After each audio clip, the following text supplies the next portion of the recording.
Yesterday I shared my brutal axe build and instantly started working on a new one after that.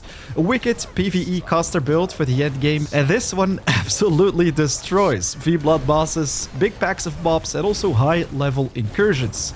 It's a reworked version of my pre-1.0 caster build with the addition of the new whip weapon. It has some super satisfying combos and hits like a truck. And what can I say? It makes the endgame easy mode. Ladies and gentlemen, my name is 4am, and in today's video I'm gonna share everything about this epic caster build to not only make short work of V-Blood bosses, but also incursions. Let's get right to it. If you're just getting started with V Rising or in general still searching for a server to play together with friends, you wanna check out GPortal. They've been hosting my community servers for years now, not only for V Rising, but also Enshrouded, Valheim, Sons of the Forest and plenty more games. You can have your own server set up already in no time. On top of that, as GPortal partner, I can give you a sweet discount of future servers if you use my personal ref link, which you can find in the description down below. Not only will you save money, but also support the channel. Already very much appreciated. Alright, so here we are once again with a new build. Yesterday I shared my ultimate axe build for the end game, which you can find in the top right of the screen if you're looking for something melee, while today I want to focus on spellcasting. Share with you guys an amazing one which really destroys endgame bosses and incursions. We're currently level 88 or gear score 88. You can make this build earlier as well. The weapons aren't very important, while the abilities which we're going to talk about are essential to make this build really thrive on any type of level or difficulty. So let's get down to business. First off, guys, very important, shared this yesterday as well. You first want to get your hands on the Athenaeum and all the blueprints right here, because these pretty much prepare you for the end game. So we've got all sorts of amulets right here, the sanguine weapons, and all sorts of armor sets. So let's quickly check out the tailoring bench. I started unlocking all the Dracula's gear, which we're going to talk about in a future video, by the way. But the Maleficer Scholar set is what you want to have, as this one comes with maximum HP, increased spell power, spell critical strike chance, and also bonuses to spell cooldown reduction, spell life leech, and also increase your gear score by 1. This is the ideal spellcaster set, basically. Now, the weapon. This is pretty interesting, as you don't really have to focus on the one which I have equipped at the moment. I just really wanted to go with a whip build, as yeah, this is the new weapon introduced with a 1.0 update, and it just really slaps. Personally, like the combo of being able to snare my enemies and also dash forth for added mobility. While we could also go with other ranged weapons. The Sanguine Longbow, or of course another tier.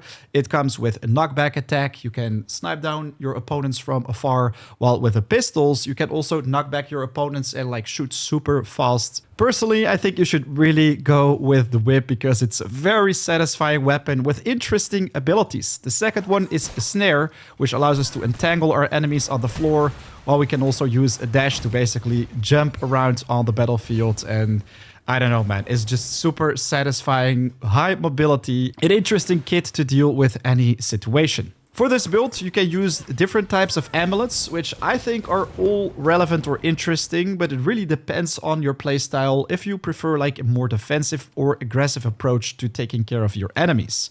I first crafted the Amulet of the Master Spellweaver, as this one comes with spell cooldown reduction. I thought, like, if I'm able to spam these abilities just a little bit more frequently, it's gonna be super satisfying, while the 10% didn't feel that crazy. Instead, I decided to focus on the Amulet of the Arc Warlock, because this one comes with increased spell critical strike chance, a whole lot of spell power, of course, and also that 10% chance to gain a frozen weapon. I think that frozen weapon is not good. This passive is much better, as the Phantom Aegis comes with a shield every now and then when you hit melee attacks. But then we also have the Amulet of the Wicked Prophet, with which you can have even more spell life leech. But personally, I think this build already has plenty of that. If you want to hit like a truck, I think the Warlock's Pendant is amazing, because the crit chance really makes a difference. While you can really rain hell on your enemies with the different abilities which we're going to talk about right now.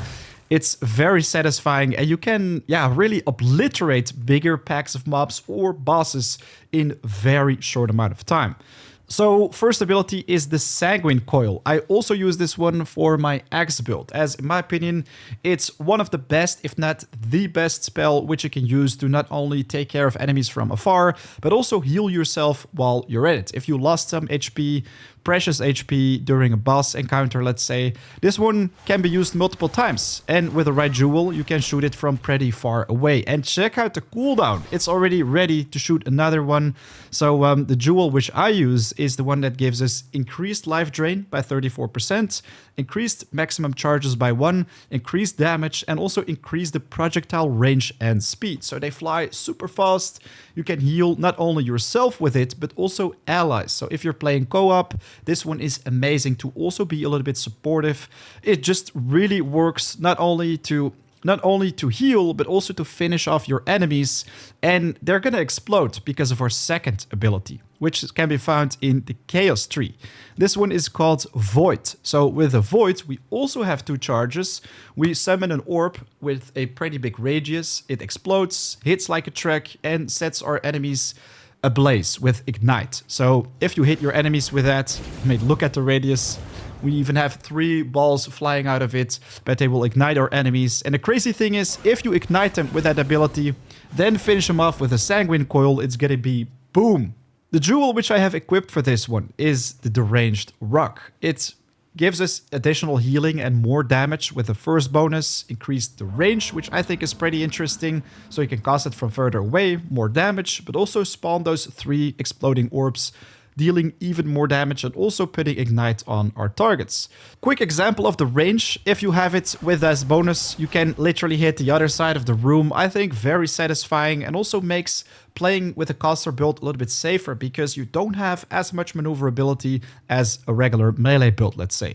You can go with really whatever floats your boat as ultimate. Once again, it depends on your playstyle. I think the Crimson Beam is nice to deal Kamehameha damage and heal yourself while you're at it.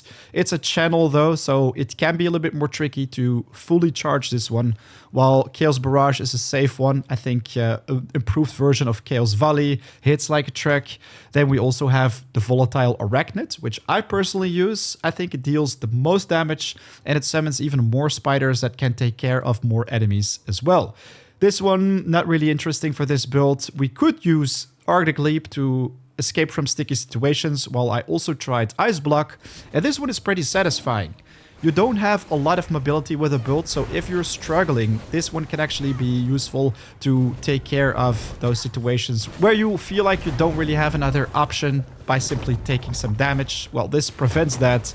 In my previous video, I forgot to mention my Veil or Travel ability entirely, which is pretty important, especially for this build. So we can basically recast this one and travel great distances with just one ability, which gives us a whole lot more survivability, maneuverability, and the cooldown on it is pretty low as well, while we have a whole lot of time to recast it with a certain jewel. Let me quickly check it out. I have an increased elude duration by 20%, so you have more time to recast it. I think essential for boss fights. Increase your next damage of primary attack. Not that important because this is for melee damage. We have increased damage done when an illusion explodes. That's interesting because if you, of course, recast it, that one right there, that's the illusion, that's the explode.